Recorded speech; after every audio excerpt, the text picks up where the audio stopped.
بسم اللہ الحمد للہ والصلاة والسلام علی رسول اللہ رب اشرح لی صدری ویسر لی امری واحلل عقدۃ من لسانی یفقہوا قولی۔ ناظرین السلام علیکم ورحمۃ اللہ وبرکاتہ۔ سیرت النبی صلی اللہ علیہ وسلم انگلیوں پر اہم واقعات کو یاد رکھیے آسان طریقے سے۔ 5 منٹس کی سیریز ہے یہ۔ سبق نمبر 6، 5واں سال۔ اس سبق کے 3 حصے ہیں: ظلم و ستم عروج پر، ہجرت حبشہ، قریش ناکام۔ تو ہم لیتے ہیں پہلا حصہ، ظلم و ستم عروج پر کب ہوا؟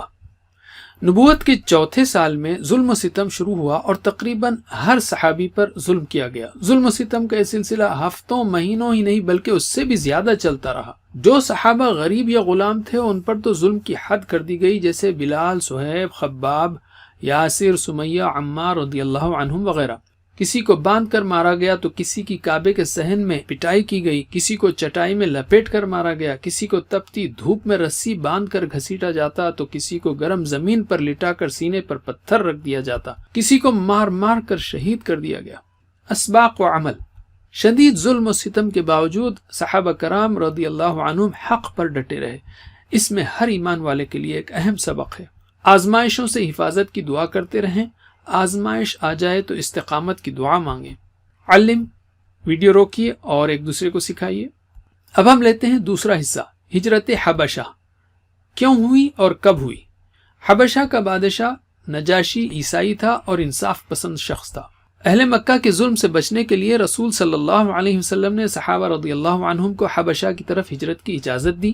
نبوت کے 5ویں سال رجب کے مہینے میں تقریباً 11 مردوں اور 5 عورتوں نے پہلی ہجرت کی۔ یہ لوگ 2 تجارتی کشتیوں میں سوار ہو کر حبشہ چلے گئے۔ قریش نے پیچھا کیا لیکن نامراد ہوئے۔ 2 ماہ بعد انہیں یعنی مسلمانوں کو غلط خبر ملی کہ اہل مکہ کے لوگ ایمان لا چکے ہیں۔ خوشی میں وہ واپس آ گئے اور مزید سخت حالات کا سامنا کیا، اس لیے کہ خبر غلط تھی۔ مکے میں جب ظلم انتہا پر پہنچ گیا تو سن 6 نبوی کے شروع میں تقریباً 100 صحابہ نے حبشہ کی طرف دوسری ہجرت کی۔ اہل مکہ نے ان کو روکنے کی کوشش کی لیکن وہ ناکام رہے۔ اسباق کیا لے سکتے ہیں ہم اور عمل کیا کر سکتے ہیں؟ یاد رکھیے صحابہ کرام رضی اللہ عنہم نے دین کی خاطر کئی قربانیاں دی۔ کسی بھی خبر پر عمل کرنے سے پہلے تحقیق کر لیں۔ ظلم سے بچنے کے لیے اپنے دین پر عمل کرتے ہوئے ہر اچھے انسان سے مدد لی جا سکتی ہے۔ علم۔ اب ہم لیتے ہیں تیسرا حصہ، قریش ناکام حبشہ میں۔ مسلمانوں کی حبشہ کی جانب ہجرت سے قریش کافی پریشان ہوئے۔ انہوں نے شاہ حبشہ کے لیے تحفے دے کر اپنے نمائندوں کو بھیجا۔ نمائندے شاہ حبشہ سے ملے اور کہا ان مسلمانوں نے اپنے باپ دادا کا دین چھوڑ کر نیا دین ایجاد کیا ہے، انہیں واپس کر دیا جائے۔ مسلمانوں سے بادشاہ نے سوال کیا تو حضرت جعفر رضی اللہ عنہ نے بادشاہ کے سامنے اسلام کی بہترین ترجمانی کی۔ بادشاہ بہت متاثر ہوا اور قریش مکہ کے نمائندوں کو واپس لوٹا دیا۔ اسباق و عمل۔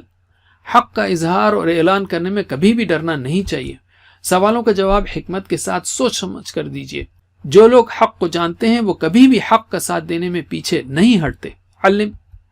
اب ہم لیتے ہیں قرآن و حدیث۔ مکی زندگی کے دوسرے دور یعنی سن 4 اور 5 نبوی میں دین کی دعوت اور مسلمانوں کی تربیت کے لیے قرآن کی تقریباً 42 صورتیں نازل ہوئیں، اور ہم نے آپ کو بتایا کہ آپ کو اس میں کم از کم یہ پارے یاد رکھنا ہے جس میں 38 صورتیں آ جاتی ہیں: 15، 16، 21، 27، 29، 30۔ 15، 16، 21، 27، 29، 30۔ حدیث۔ یاد رکھیے کتنی عجیب بات ہوگی کہ ہم محمد صلی اللہ علیہ وسلم کے کاموں کے بارے میں تو سنیں لیکن آپ نے جو صحابہ کو اور عام لوگوں کو نصیحتیں کی ہیں اس سے غافل رہیں۔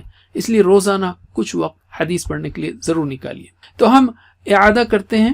نبوت کے 5ویں سال کے ہم نے 3 اہم موضوعات سیکھے۔ اب دائیں ہاتھ کی 5ویں انگلی کے 3 حصوں پر ان کی مشق کیجیے۔ ظلم و ستم عروج پر، ہجرت حبشہ، قریش ناکام۔ ظلم و ستم عروج پر، ہجرت حبشہ، قریش ناکام، یا مختصراً ظلم، حبشہ، قریش۔ جزاکم اللہ خیر۔ اس ویڈیو کا چھوٹا سا کوئز کیجیے جس کا لنک دیا گیا ہے۔ اللہ سے دعا ہے کہ وہ ہمیں سیرت النبی صلی اللہ علیہ وسلم پڑھنے، پڑھانے، عمل کرنے اور دین کا پیغام پھیلانے کی توفیق دے۔ سبحانک اللہم و بحمدک، نشہد ان لا الہ الا انت، نستغفرک و نتوب الیک۔ والسلام علیکم ورحمۃ اللہ وبرکاتہ۔